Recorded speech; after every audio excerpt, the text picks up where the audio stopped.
academicamente. O título que eu escolhi aqui é A Tecnologia que nos Transforma. Eu queria dar uma ênfase aqui para o transforma. Né? Eu creio que existe algo de transformação nas nossas vidas causado pela tecnologia. E é justamente esse argumento que eu quero desenvolver com vocês hoje. E se algo nos transforma, tem o potencial de se tornar um ídolo em nossas vidas. E a tecnologia pode ser entendida como um ídolo muito presente nos nossos tempos, no tempo de hoje. E se vocês trabalham com adolescentes e jovens, certamente que, entre aspas, é uma geração muito mais tecnológica do que as gerações anteriores, isso pode se tornar um ídolo na vida deles e precisa ser trabalhado de maneira muito atenciosa. Eu diria de uma maneira muito positiva, porque existe aí coisa boa a ser tirada da tecnologia. Né? Então eu espero que isso fique claro ao longo da nossa conversa hoje. Bom, como eu disse, eu sou um professor da universidade, mas também sou um dos fundadores da Associação Brasileira de Cristãos na Ciência, que é uma associação de crentes, né? Cristãos que gostam e desenvolvem o campo científico, e eu creio que aí tem uma intersecção que nos interessa hoje, porque eu tenho encontrado, não só na igreja, mas também na universidade, a necessidade de pastoreio nesse campo. Graças a Deus, muitos jovens, eu pego aí alunos de engenharia no primeiro ano, com 18 anos de idade mais ou menos, depois até os seus 20 e poucos anos, muitos jovens têm me procurado aqui na USP, sabendo que eu sou um professor cristão e às vezes querem conselho, né, sobre como relacionar a sua fé com a ciência ou com o conhecimento científico que eles estão aprendendo e desenvolvendo no dia a dia. E a tecnologia é um desses aspectos. Um dia, se tivermos oportunidade, já comentei isso com a Paula, nós podemos falar de uma forma mais ampla e estrutural sobre o que é que as nossas igrejas precisam saber sobre a interação entre fé e ciência, ou como a gente pode tratar com os jovens e adolescentes para construir uma base sólida para que eles possam interagir bem, né? Quando eu digo bem, é diante da face de Deus, nos campos científico e da fé. Mas isso vai ficar para um outro dia, uma outra oportunidade, uma conversa mais ampla. Hoje nós vamos focar em tecnologia. Agora vamos lá então. Por que fé cristã e tecnologia se relacionam e onde é que elas se relacionam? Se eu perguntar para vocês o que é tecnologia, me dê um exemplo de alguma coisa tecnológica. O que é ser crente tecnológico? Ou existe tecnologia cristã? Talvez a primeira coisa que você pense é assistir culto no celular. Isso é tecnologia cristã. É ter Bíblia online, não é? É poder acessar recursos do reino de Deus na ponta dos dedos. Isso é desenvolver tecnologia cristã. Fazer tecnologia para o reino é fazer tecnologia cristã. Será que é isso ou só isso? Eu creio que não. Existe mais. E não é disso que eu quero falar hoje. Não é ensinar você a fazer tecnologia para a igreja. Tá? Não é aplicativo gospel, não é tecnologia para culto, não é nada disso. É um pouco mais profundo. Mas é claro que o ícone da nossa geração de um objeto tecnológico é esse negocinho aqui, ó, né? Um celular que todo mundo tem na palma da mão e talvez você esteja usando para conversar conosco nessa noite. Sem dúvida, um celular é um aparelho tecnológico, entre aspas. Ele carrega muita tecnologia. Aliás, lá em casa, quando eu quero deixar as crianças de castigo, às vezes elas mesmas falam assim: um dia sem tecnologia, né, pai? Um dia sem tecnologia significa, né, um dia sem videogame ou sem televisão, esse é um castigo. Então elas entendem que sem tecnologia é não ter nada que brilhe um LEDzinho na tela, que acenda, que tem internet. Isso é tecnologia. Mas não é só isso. Vamos definir então tecnologia para a gente poder estruturá-la. Mas antes vamos definir ciência. Ciência, na minha definição aqui hoje, é qualquer empreendimento humano debruçado sobre o mundo natural que nos permite aprender, conhecer, compreender e entender como que o mundo natural funciona. Isso é fazer ciência. É descobrir o funcionamento do mundo natural. E o homem faz isso desde sempre. A gente sempre vem aprendendo que a água é H2O, que o ar nós respiramos e vai para o nosso pulmão. E a gente aprendeu muitas coisas do mundo natural. Agora, a tecnologia não é aprender como as coisas funcionam. Tecnologia está relacionado com criar alguma coisa, construir, transformar e utilizar o mundo natural que nós vivemos. Então, tecnologia, além de, obviamente, conhecer como funciona, está relacionado com transformar para um fim útil. Olha aí, tem que ter alguma utilidade, tem que trazer benefício para a humanidade. Está relacionado com a nossa sociedade utilizando aquilo que a gente transforma. Então, conhecer como é a molécula da água, conhecimento científico. Agora, transformar o plástico para fazer uma garrafa é tecnologia. O plástico não tinha função e eu dei função para ele. É um benefício poder carregar água numa garrafa plástica. Entenderam a diferença? Então, nem tudo que acende, que pisca, tecnologia não é só isso. Mas o homem vem fazendo tecnologia desde sempre. Aqui está um artefato tecnológico, um objeto que é tecnologia. E foi muito útil, talvez era o estado da arte na sua época em que ele foi criado. Uma machadinha de pedra ajudou demais, trouxe muito benefício para a humanidade. Talheres que você tem em casa, imagina você comer sem essa tecnologia.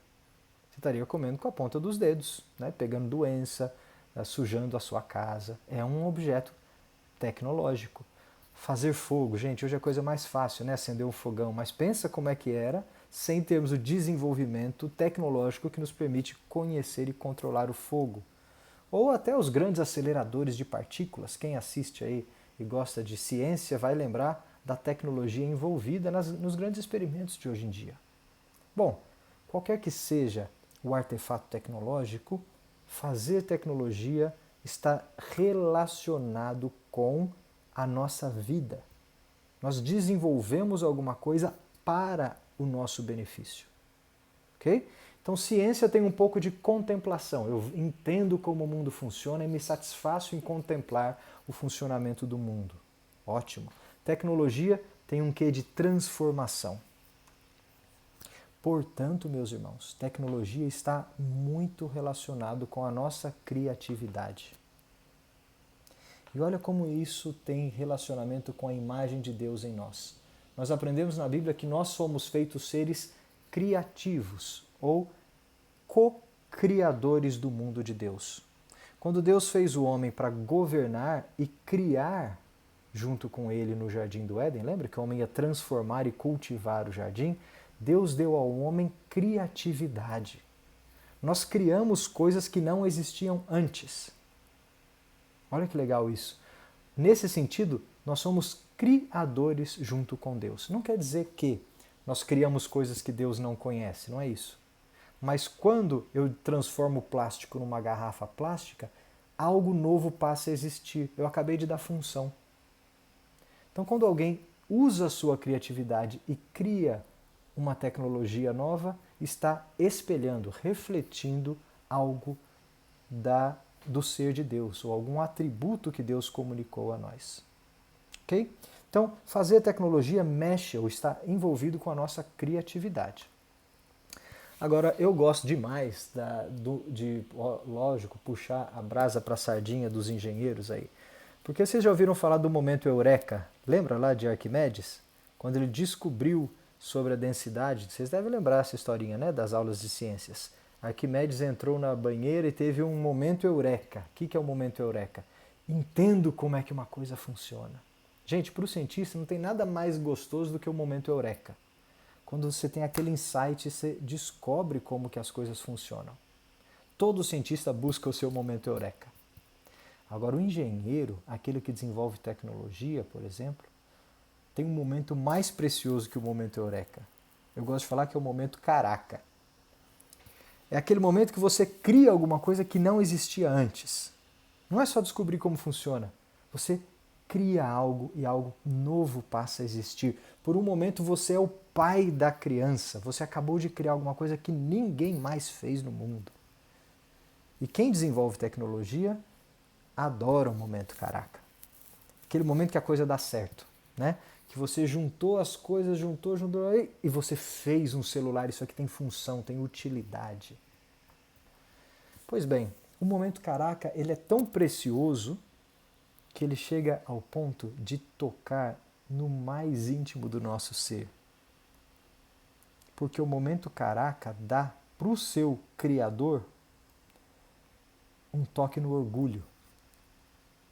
Porque você passa a criar alguma coisa que não existia antes. Você passa a ser dono daquilo.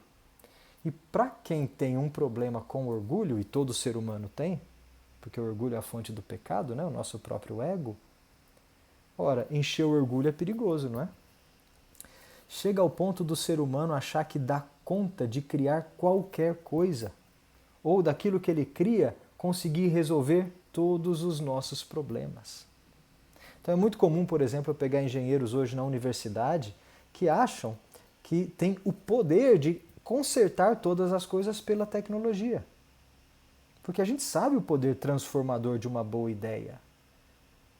Então a gente precisa entender como é que ela aguça o nosso orgulho, como é que ela pode se tornar então um ídolo das nossas vidas. Muito mais forte do que o conhecimento científico. É uma delícia descobrir como as coisas funcionam, mas nada massageia mais o ego de um engenheiro do que construir uma coisa nova que tem utilidade para alguém. Eu sou o dono daquela ideia. Ok? Então nessa introdução espero que você tenha entendido o que é ciência, que a gente faz, o que é tecnologia, que a gente constrói, mas que a tecnologia tem um poder de transformar nossas vidas, claro, para um bem útil, mas também de aguçar e fazer carinho no nosso orgulho. Portanto, olha só, a tecnologia muda as nossas vidas pelo hábito. Você nem percebe. A tecnologia muda a sua vida porque você a utiliza. Você não entende como é que esse celular funciona. Você não precisa entender. Mas você usa ele dia e talvez noite. E aos poucos ele muda a sua vida. Querendo ou não, ele entra na sua rotina. A ponto de talvez alguém falar assim, eu não consigo mais viver sem isso aqui não. Você pode falar, mas que absurdo, é só um celular. Mas alguém conseguiria viver hoje sem roupa? Alguém conseguiria viver sem plástico? Alguém conseguiria viver sem talher, sem carro, sem cama, sem telhado, sem... Tudo isso é tecnologia. E isso mudou as nossas vidas. Nós não vivemos como nós vivíamos há 200 anos atrás. Então a tecnologia transforma as nossas vidas pelo hábito, porque elas fazem parte da rotina e a rotina muda o nosso hábito. Quem já leu aquele livro muito interessante do James Smith, Você é o que você ama, entende como é o poder das nossas liturgias diárias mudando aquilo que a gente adora. E a tecnologia tem esse poder de mudar o nosso hábito e às vezes mudar a maneira como nós adoramos. Mas isso fica para outro dia.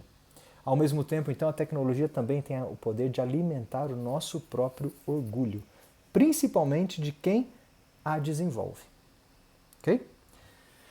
Joia? Então, primeira parte está aqui, espero que você tenha entendido a distinção aí de ciência e de tecnologia. Mas parece um negócio muito ruim tecnologia então, né? Pô, Gustavo, você é engenheiro, trabalha com isso e vem jogar água fria na gente? Não é assim não. Mas antes vamos fazer charada bíblica aqui, ó. Qual você acha que é a primeira referência à tecnologia na Bíblia? Alguma coisa que o ser humano construiu para um fim útil? A Paula já sabe que ela já viu essa palestra algumas vezes, não vale, Paula. Mas se você nunca viu, qual que é a referência, a primeira referência na Bíblia sobre tecnologia, ou ser humano transformando o mundo natural para o seu próprio benefício, para algum fim útil? Talvez você pense aí, sabe que está lá em Gênesis em algum lugar, né? Porque aconteceu muito cedo na história bíblica. Será que é a Arca de Noé? Primeira coisa que o ser humano construiu para algum benefício útil? Gente, eu sou engenheiro naval e eu adoraria que o primeiro artefato tecnológico da história fosse a Arca de Noé, mas não é. Pensou que legal para os engenheiros navais se a primeira coisa que o homem construiu fosse um barco? Não é, é antes. Primeira coisa que o homem transformou na história, na narrativa do Gênesis, para um fim útil, foram as folhas da figueira, lembra? Os olhos dos dois se abriram e perceberam que estavam nus, então juntaram folhas de figueira para cobrir-se. Olha aí, eles transformaram alguma coisa da natureza para um outro fim, eles deram uma função, eles criaram a primeira peça de roupa para cobrir a vergonha. O motivo não vem ao caso, mas eles acabaram na narrativa bíblica transformando o mundo natural, foram criativos para poder criar algo novo. Agora, você sabe que essa parte da história está num contexto da queda, né? Foi logo depois do pecado que eles tiveram que fazer isso para esconder a sua vergonha, não foi? Então não é comum um cristão achar que tecnologia é um conserto decorrente do pecado, alguma coisa má ou ruim. Olha outra referência aí a um grande desenvolvimento tecnológico. E conheceu Caim, a sua mulher, e ela concebeu e deu à luz a Enoque. E ele edificou uma cidade e chamou o nome da cidade conforme o nome do seu filho, Enoque. Então Caim edifica uma cidade, constrói algo que não tinha antes. Ele cria, concebe construir uma cidade. E a figura da cidade é muito importante no Velho Testamento. Você tem que entender que a cidade era o maior empreendimento tecnológico que a humanidade podia construir. Não tem nada mais tecnológico que uma cidade, morar junto, casas, ruas, vias. É a tecnologia humana sendo expressa em grande forma. Tinha nada mais complexo na antiguidade do que uma grande cidade. Ok? Então, quando a gente vê essa narrativa aqui, a gente está vendo, opa, tem ação criativa humana aqui. É Caim fazendo alguma coisa e criando algo novo, mas em que contexto que está isso? De queda. Do assassinato de Abel, expulso, né? Fugindo. Então, será que fazer tecnologia está sempre associado com algo negativo na narrativa bíblica?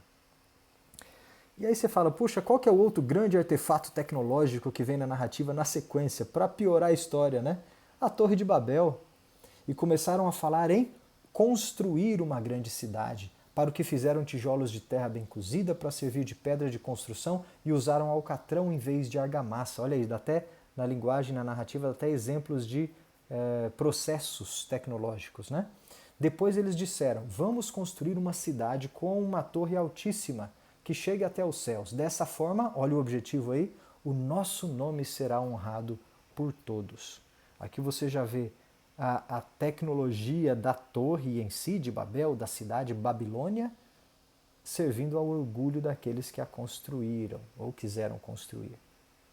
Então, será que está sempre relacionado com algo pecaminoso? Será que não existia tecnologia antes do pecado, não?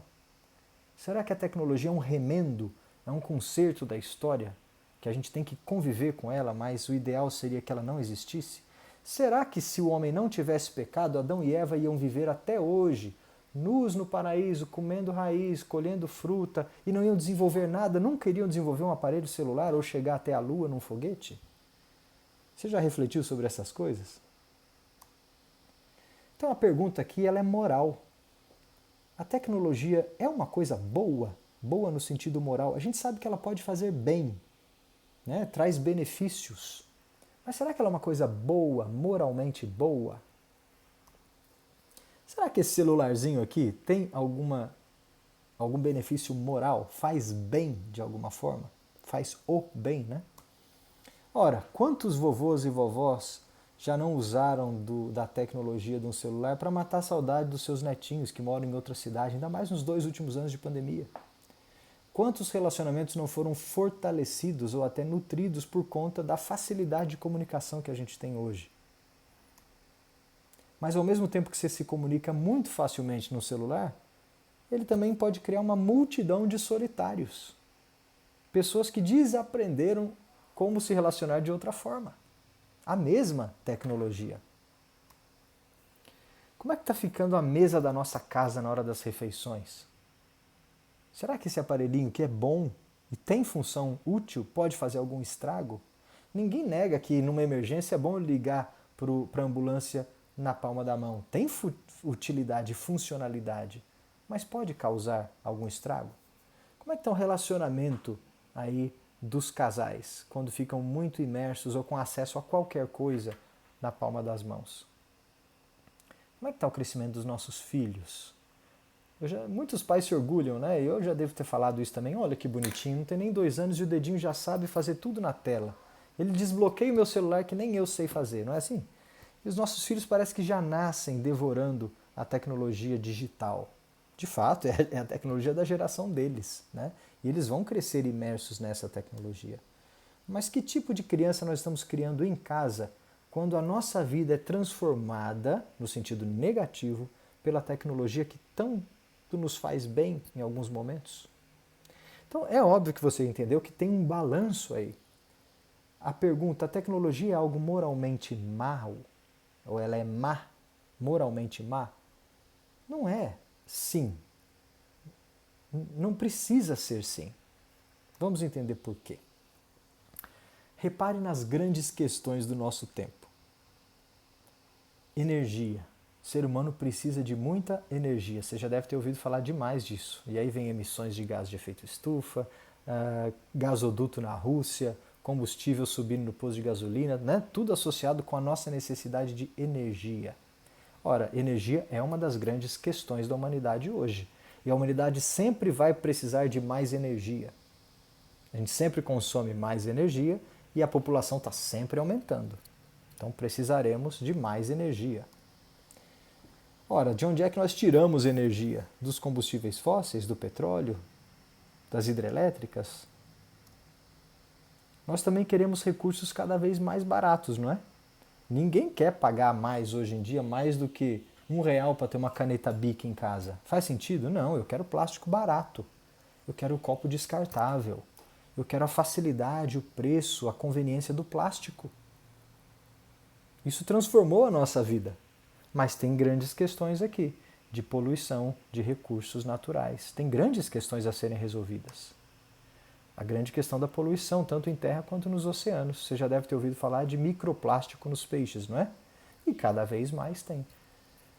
Gente, sabe um problema que a gente não se atentava, mas que agora passa a ser real? A quantidade de glitter. Glitter é pedacinho de plástico, né? A quantidade de glitter que vai para os oceanos no feriado de carnaval no Brasil é imensa. Todo mundo passa glitter no corpo, no cabelo, vai para a folia, sua, toma banho, nada. Em algum momento aquele plástico vai parar no meio do mar. Ninguém fez a conta de quantas toneladas de glitter estão indo, mas é imenso. Você não consegue medir quanto que vai, mas você consegue medir quanto que se vende. E tudo que se vende de glitter, ninguém volta para reciclar, né? Vai tudo para a água abaixo, não tem como reciclar purpurina. Então, tem grandes questões aí que precisam ser tratadas. A questão da habitação. Como é que a gente vive com dignidade? Como é que a gente vive com segurança? Nós vimos tragédias climáticas por conta da habitação desregulada. Qual que é a tecnologia necessária para as grandes questões da habitação? E por que não os armamentos? Tem tecnologia envolvida aí. A questão do emprego e do trabalho. Quantos já ouviram falar que a tecnologia está acabando com a nossa força de trabalho porque um robô substitui 10 funcionários de uma fábrica, não é? Como é que fica um funcionário na transição tecnológica se ela não for bem feita?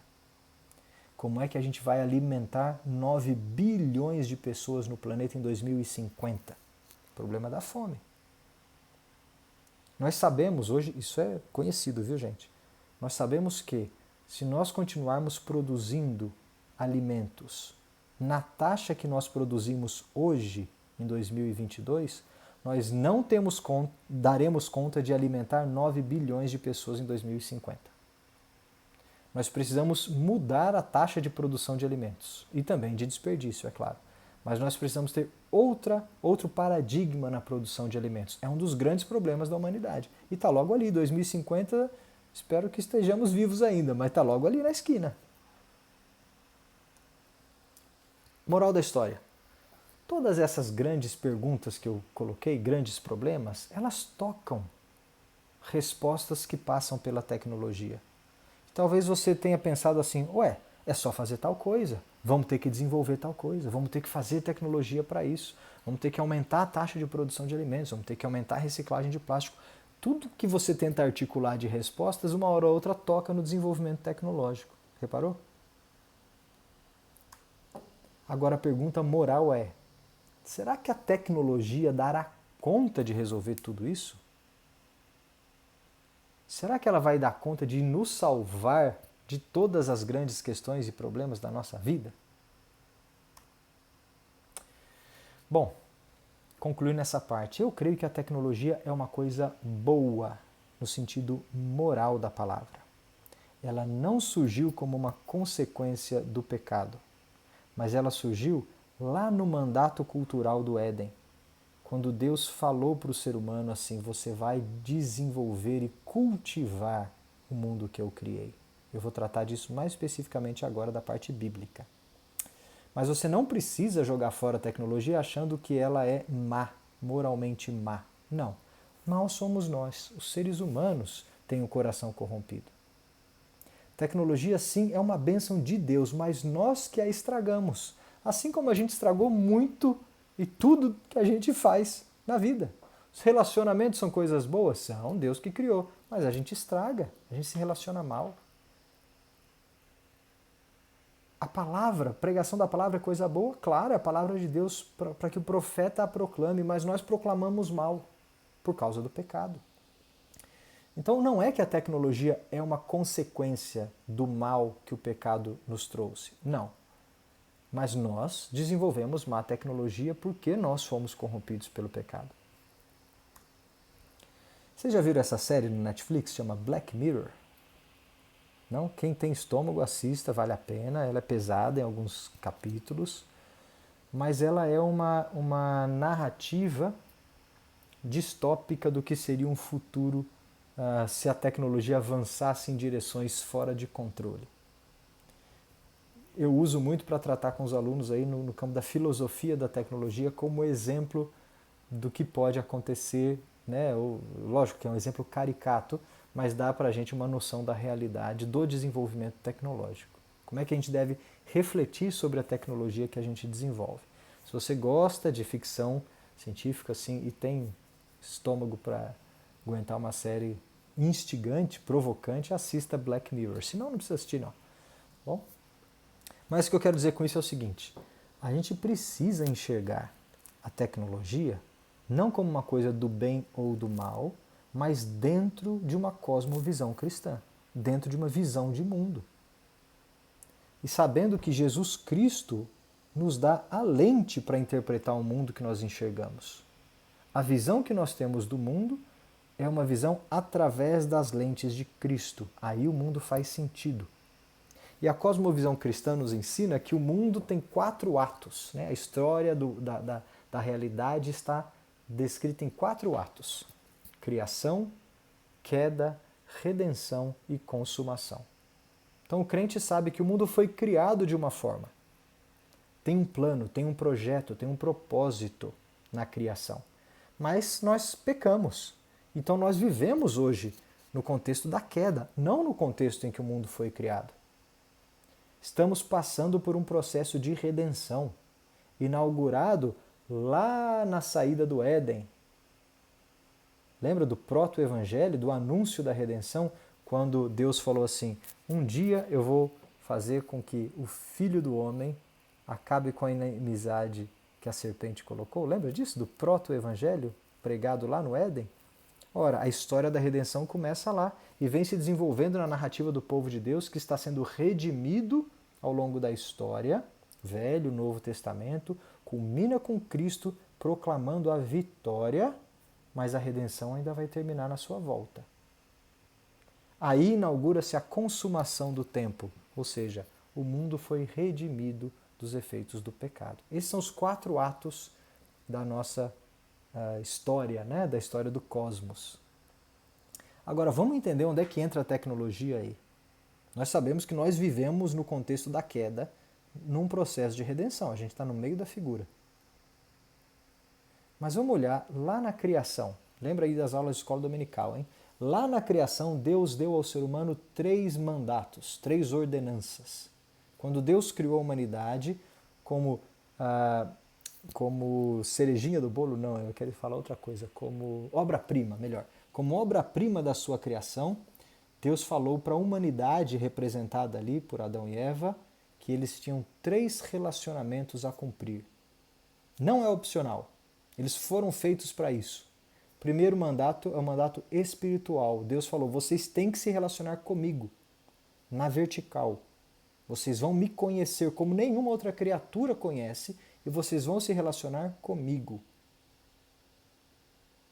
Segundo relacionamento é horizontal. Deus falou, vocês vão se relacionar com outras pessoas. Não é opcional. Vocês são uma sociedade e vão se relacionar uns com os outros. e vão se multiplicar, encher a terra e fazer sociedade. Terceiro aspecto, vocês vão se relacionar com o mundo que eu criei. Circular, vamos chamar isso de um aspecto circular. Vocês vão se relacionar com o mundo ao redor, com a criação.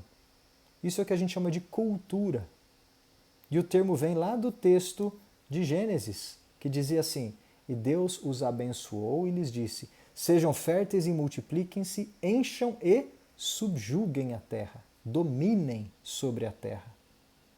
E Deus colocou o homem no jardim do Éden para cuidar dele e cultivá-lo. Cultura vem daí, de cultivar, desenvolver. O homem foi colocado no jardim do Éden não era só para ficar passeando com borboleta, não, mas para transformar o jardim, para cuidar dele, cultivar para que ele produza. Tem aí um aspecto de governança, mas também de criação. Por isso que a gente diz que no mandato cultural, o homem é co-criador com Deus. Lógico que o homem não tem o poder para criar assim como Deus cria, não é isso não. Mas transformando o jardim, o homem está cultivando aquilo que Deus criou. E a ideia do Éden é que o jardim fosse expandido e estendido e que a glória de Deus expressa no jardim enchesse a terra, assim como as águas cobrem o mar. Essa é a visão do mandato cultural no Éden. Só que o homem não conseguiu fazer isso. Pelo contrário, pelo orgulho ele pecou. E aí, o que aconteceu depois que a gente peca? As coisas estragam. Mas lá no mandato cultural, o homem foi chamado para impor habilidades para o domínio, para desenvolver o mundo com zelo. Repara que tem uma linguagem de cuidado, não é explorar ao extremo, destruir. Não, é cultivar, mas ao mesmo tempo cuidar. Porque nós não somos os donos da criação, mas nós somos governadores criados, que a gente chama de gerente, né? Então Deus fez o homem para ter prazer ao exercer o mandato cultural. E desenvolver tecnologia está dentro do mandato cultural desde sempre. Desde que Adão fez um machadinho de pedra, até o último homem que fez um telefone celular quântico, o homem tem prazer em transformar o mundo natural, porque isso é mandato de Deus para toda a humanidade. Não só para o crente, não, para todo ser humano que reflete a imagem de Deus. Agora, tudo funcionava bem, a engrenagem girava, lá no contexto do Éden, sem pecado no mundo. Quando o homem pecou, no contexto da queda, o que é que você acha que aconteceu com os 3 mandatos da criação? Não foram eliminados, nem excluídos. Eles foram estragados, mas eles ainda existem. É como se tivesse entrado areia na engrenagem. Vai ser difícil o negócio girar agora, mas a gente continua se relacionando com Deus. Malemar, às vezes a gente idolatra outras coisas, a gente peca contra Ele, nosso relacionamento espiritual não é perfeito, é estragado. A gente continua se relacionando uns com os outros, mas para eu machucar uma pessoa, basta eu ter contato com ela, não é? No dia a dia é assim. E também a gente continua se relacionando com a criação, só que de maneira estragada. A nossa tecnologia, a nossa transformação do mundo natural não é a mais perfeita e que glorifica a Deus a todo tempo. A gente erra e a gente estraga e a gente abusa. Portanto, meus queridos, os 3 mandatos da criação estão presentes hoje, mas de forma corrompida, estragada. Agora, qual que é o capítulo final depois da consumação dos tempos? É a restauração dos mandatos da criação. É a certeza de que lá na glória nós vamos nos relacionar com Deus, com o próximo e com a criação de maneira perfeita de novo, como foi o projeto lá do Éden. Ok? Então entendam aí onde é que entra, lógico que eu estou dando destaque hoje para o mandato cultural, porque é o assunto da tecnologia, pede isso, mas repare onde é que entra o projeto, a queda e a restauração do mandato cultural e, portanto, do desenvolvimento tecnológico do ser humano. Portanto, o que é que a tecnologia precisa ser? Combatida? Destruída? Eliminada? O que a gente precisa é voltar a morar na floresta, comer raiz e andar pelado por aí? Não. A tecnologia precisa ser redimida. Ela precisa de uma nova direção. Okay? Não ser eliminada, mas ser redirecionada. para a glória do Criador. Então, o que nós devemos buscar como cristãos é a redenção de todos os aspectos, mas hoje em especial da tecnologia. Tem esse senhorzinho simpático aqui, que é um engenheiro, filósofo, foi senador lá na Holanda. Para quem gosta de aprofundar nessa área, eu recomendo esse livro dele, que chama Fé, Esperança e Tecnologia, que nós publicamos como uma série da ABC2 com a editora Ultimato. Mas é um livro muito interessante, e nesse livro o Egbert Schirmer ele vai desenvolver a noção de tecnicismo. Tecnicismo é a pretensão do homem, como autodeclarado senhor e mestre da criação, de usar a tecnologia para dobrar toda a realidade à sua vontade, a fim de solucionar todos os seus problemas. De grosso modo, tecnicismo é o que a gente chama a religião da tecnologia. Não é religião no sentido de, eu vou adorar, idolatrar a tecnologia. Não é nada ritualístico assim não. Mas é religião no sentido de crença, de confiança última, de esperança. O tecnicista é aquele que deposita a sua crença, ou a sua confiança última, de que a tecnologia pode consertar tudo no mundo. Ok? Agora, a palavrinha tecnicismo, repare que ela tem um ismo no final. Tudo que tem um ismo no final é uma cosmovisão, uma forma de encarar o mundo. Nós não precisamos ser antitecnológicos, não. Mas nós não podemos ser tecnicistas.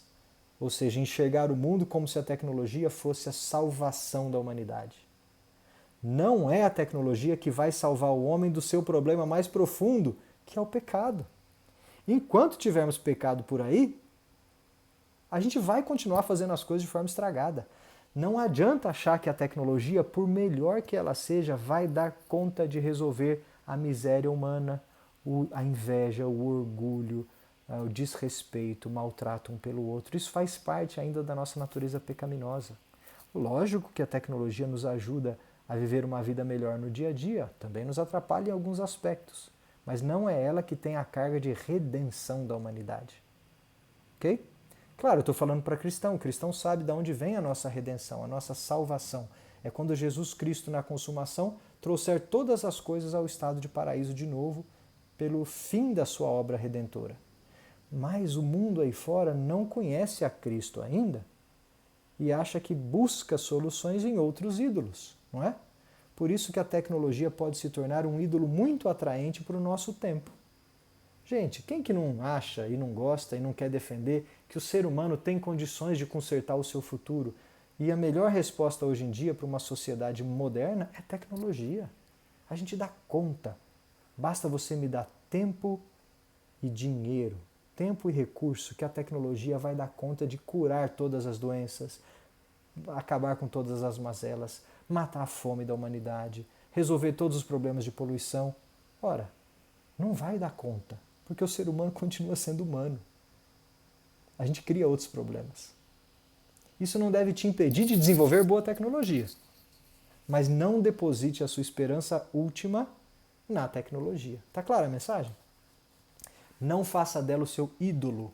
E tem muita gente hoje aí fazendo da tecnologia o seu ídolo, sem perceber, é claro. Não é que a pessoa acha, eu tenho um ídolo, é a tecnologia na minha vida. Não é essa linguagem que é articulada. Mas ela vive como se a sua esperança última tivesse na tecnologia. Gente, tem muitos ídolos que tomam essa forma, né? Por exemplo, a família. Claro que família é uma coisa boa, mas você já deve ter ouvido alguém falar, a família é o meu bem mais precioso, eu não conseguiria viver sem a minha família. E coloca a sua esperança última na estabilidade da sua família. Até que vem um divórcio e acaba com a sua família. E aí? A família tomou um lugar de um ídolo na sua vida. Ok? Todas as coisas que a gente coloca como esperança última são ídolos na nossa vida, por melhores que elas sejam. Mas elas não podem tomar o lugar da nossa esperança última. E aí a pergunta, onde é que está a sua esperança? Você não precisa jogar a tecnologia fora, mas saiba que somente Jesus Cristo tem condições de nos transformar. A transformação que a gente busca não é tecnológica, ela é eterna e ela é espiritual. Essa é a mensagem que o Evangelho nos dá para ser proclamada. Ok? Por outro lado, você não precisa ter nada contra a tecnologia. Então, para resumir, tecnicismo é aquela visão que prega uma ideia de conserto, né, de reparo. O homem chegará ao mundo perfeito por conta própria através do desenvolvimento tecnológico. A humanidade tem o controle pela tecnologia. Agora, o cristianismo não fala de reparo, de conserto, fala de restauração. O homem, por melhor que seja a sua tecnologia, continua pecador e nunca aperfeiçoará o mundo por seu próprio esforço. Aperfeiçoar no sentido de tornar perfeito, né? No estrito senso da palavra. Mas o cosmos será restaurado por ação de Deus, quem de fato está no controle. Claro que nós somos participantes no processo de redenção, no que tange a nossa ação no reino. E temos que redimir a tecnologia para isso, assim como nós temos que redimir os nossos relacionamentos, a nossa política, né? O nosso casamento, as nossas igrejas, tudo nós somos chamados à redenção. Mas a gente deve confiar numa restauração eterna. Portanto, cristão, você deve fazer tecnologia? Devo sim. Desenvolver boa tecnologia, eu gosto dessa expressão, coram Deo, significa diante da face de Deus. Você consegue desenvolver alguma coisa diante da face de Deus? Ótimo, isso glorifica Ele. Se você tiver que se envergonhar daquilo que você faz de diante da face de Deus, tem alguma coisa errada. Então nós não devemos combater a tecnologia, nós devemos combater o tecnicismo, uma visão que idolatra o desenvolvimento tecnológico. Gente, talvez falar isso para alguém que não é da área de tecnologia não seja tão necessário. Você fala, mas eu nem ligo para esse negócio de tecnologia mesmo. Eu nunca pensei que a humanidade pudesse ser salva pela tecnologia. Mas tem dois aspectos aí.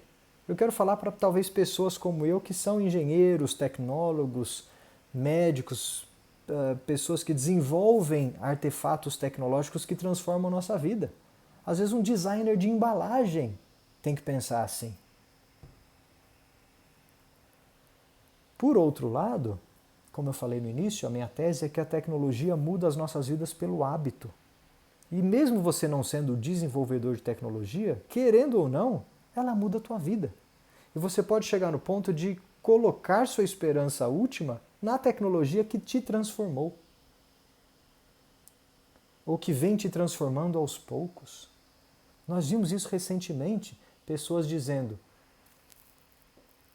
eu não coloco fé nesse negócio de vacina. Ou outras pessoas dizendo, as vacinas vão salvar a humanidade. Tem erros nas duas frases. Nas duas. É óbvio que no sentido espiritual, quem salva a humanidade é Cristo. E que nenhuma vacina contra a Covid tem condições de salvar-nos do nosso pecado. Não é nesse sentido que a vacina salva.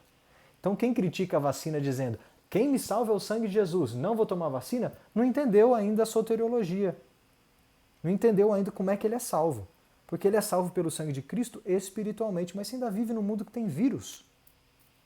É a mesma coisa que você fala assim, eu não vou tomar banho, porque eu sou limpo pelo sangue de Cristo. Misturou duas coisas que não faz sentido. Por outro lado, aquele que olha para a vacina e diz, a vacina é a nossa esperança, é ela quem vai nos salvar, e coloca a sua esperança última nela, não entendeu também a mensagem, está faltando alguma coisa que te salva aí. O caminho do meio é o seguinte, eu sei que é Jesus Cristo que me salva, mas eu sei que, no sentido tecnológico e científico do termo, é a vacina quem está nos protegendo de um vírus. Claro que a vacina está nos protegendo de um vírus debaixo da soberania e ação divina, porque se ele não quisesse, não estaria não. Mas dê glórias a Deus pela tecnologia da vacina, porque hoje pode nos salvar de um vírus. Entenderam a diferença? Você não está depositando a sua redenção na vacina, mas você dá glórias a Deus pela tecnologia que diminui as mazelas do mundo quando é bem utilizada. Bom, a gente pode falar disso num outro dia. Eu até tenho um vídeo na internet que eu falo sobre providência divina e vacinas. Se você quiser procurar depois, a Paula manda o link. Ou é só digitar alguma coisa na internet, que hoje em dia a gente acha tudo, né? Então, fiquem à vontade. Mas vamos lá. Nós devemos combater então o tecnicismo. Então, meus queridos, para resumir essa parte, o que é que a gente deve fazer com a tecnologia então? Destruí-la, eliminá-la? Voltar a um aspecto bucólico, romântico, de morar no mato? Será que é isso que é a direção que o cristão deve tomar? Não. A gente tem que redimir a tecnologia, fazer a tecnologia ser boa de novo. Nós vamos dar conta de redimir a tecnologia por conta própria? Não, porque a gente é pecador. Mas nós somos chamados, mesmo pecadores, para redimir a tecnologia, o casamento, a família, a política e tudo mais, onde nós atuamos como agentes do reino. Quem é que participa ativamente desse processo de redenção da tecnologia, hein?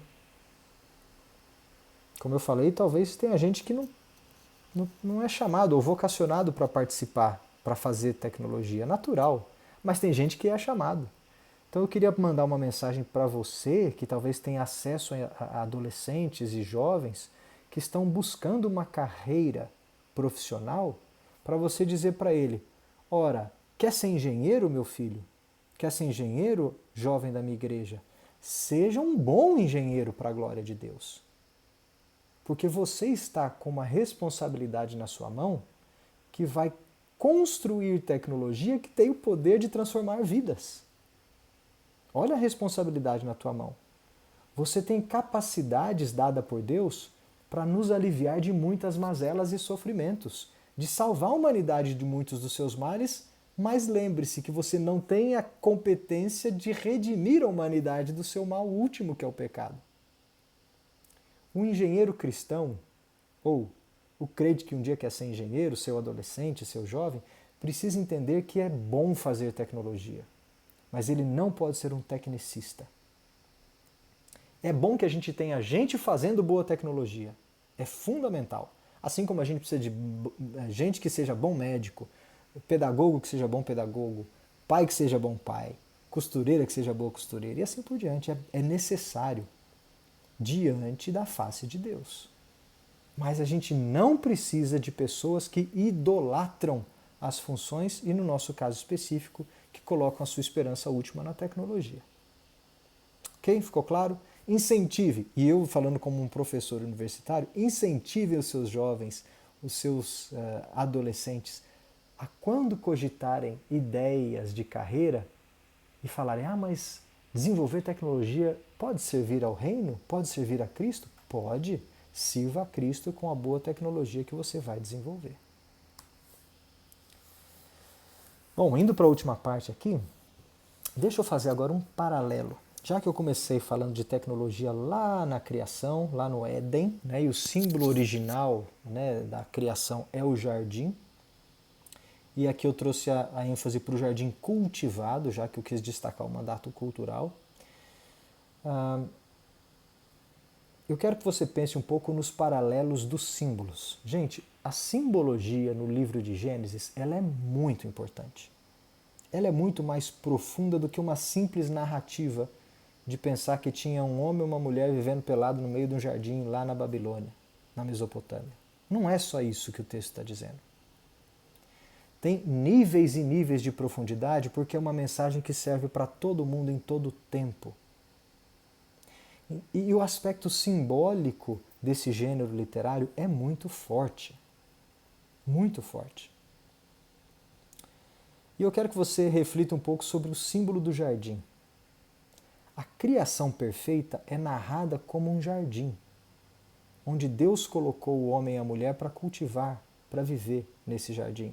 E qual que é o termo utilizado lá? Tudo era bom, tudo era shalom, tudo era harmonia, tudo funcionava bem.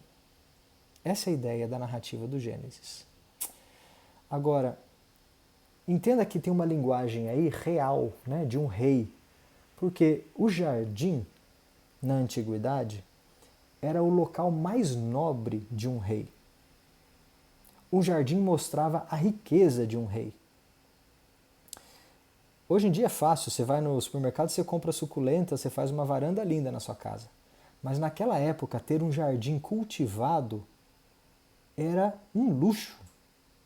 Então os imperadores traziam as espécies raras das fronteiras do seu império, os animais, e ter um jardim no palácio era o símbolo da riqueza real. As audiências com os diplomatas, os reis da época, vamos pensar assim, com as pessoas importantes, era uma caminhada com o rei no jardim. Gente, naquela época não tinha ar-condicionado, não tinha perfuminho para sua casa. Receber alguém dentro de casa não era muito agradável como hoje. Você receber alguém no jardim, e olha que interessante, mostrar o seu domínio sobre a natureza. O jardim não é uma coisa sem controle, bruta, caótica, não. O jardim requer cultivo, cuidado, é alguma coisa planejada. Então, na linguagem do Jardim do Éden, tem um relacionamento do rei criador com o homem, seu governante, numa audiência dentro de um lugar feito para isso. Tá clara a ideia? Como é que é o símbolo máximo desse relacionamento lá no Jardim do Éden? É quando Deus vinha caminhar com Adão na viração do dia, no cair da tarde. Olha a linguagem que está sendo usada aqui. É uma audiência real. É como se Adão fosse colocado naquele jardim para cultivar o jardim de um rei. E Adão tem o privilégio de habitar no jardim, que é a parte mais preciosa, que é o suprassumo da riqueza e do poder daquele rei todo-poderoso. Olha a linguagem que está por detrás. Gente, qual que é o... Lembra das maravilhas do mundo antigo? Os jardins suspensos da Babilônia? A gente nem imagina como é que seja isso, mas ter um jardim naquela época é o símbolo do poder de um monarca. Está clara a linguagem que está por detrás do Gênesis? Do Éden? Agora, quando o homem peca, o que é que ele perde? O acesso ao jardim. Ele não pode entrar mais lá em audiência com o rei. Isso é a definição de morte, né? Ele é isolado, ele morreu, ele não tem mais relacionamento com o Criador. Ele foi expulso do jardim. Ele continua existindo. Na verdade, ele continua até mesmo vivo, literalmente vivo. A gente sabe que Adão viveu mesmo depois do pecado. Mas ele morreu espiritualmente porque ele não tem mais relacionamento com o seu Criador. Perdeu a audiência com o rei no lugar especial. E aí olha que interessante.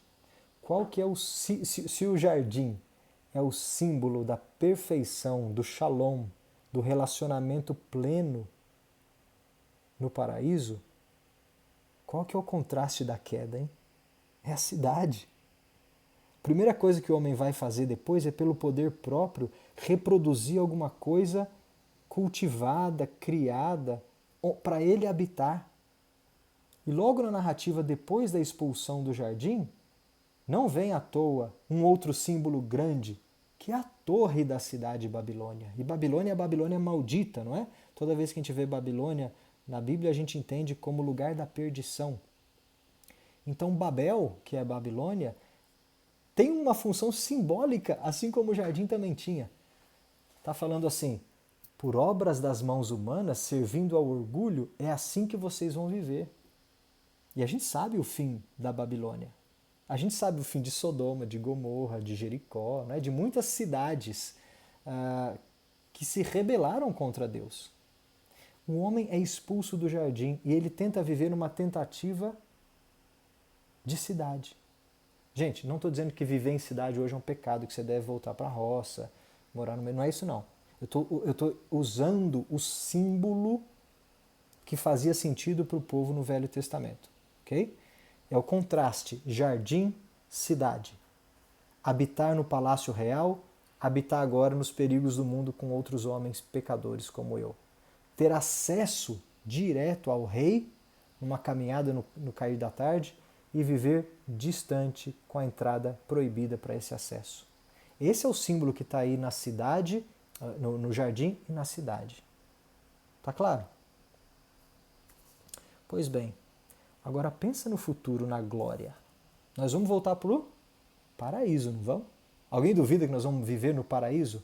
Num estado de paraíso de novo, onde os mandatos serão restaurados? Não, nós vamos viver no paraíso. Um estado de perfeição redimido. Agora, qual que é o símbolo lá da consumação para ilustrar o estado de paraíso que nós vamos viver? Qual que é o símbolo da restauração ao estado de paraíso? Lá na glória. É o jardim do Éden de novo? Não é. É a cidade. O símbolo do estado restaurado não é uma volta ao jardim. Não, é a restauração da nossa realidade numa cidade, só que não é a Babel, não é a Babilônia, é a cidade santa, é a nova Jerusalém, a cidade perfeita. As ruas de ouro, o mar de cristal, a árvore da vida plantada ao lado do rio e Cristo reinando no centro da cidade. Olha isso, habitando conosco. Esse é o símbolo da glória, esse é o símbolo da consumação. Não é o jardim mais, é a nova Jerusalém. O que isso implica? Qual que é o paralelo aí? Se a cidade é o símbolo da antiguidade para a criatividade humana, para a tecnologia máxima da época, aquilo que a gente consegue construir, a linguagem simbólica aqui está nos dizendo que no futuro a construção humana, o desenvolvimento humano não vai ser desprezado, aniquilado e jogado fora. Vai ser redimido e vai fazer parte da nossa realidade. Não é que nós vamos voltar agora a uma vida bucólica nus no paraíso, não. Nós vamos avançar numa direção, só que agora de maneira correta. Nós vamos morar numa cidade com Cristo, uns com os outros.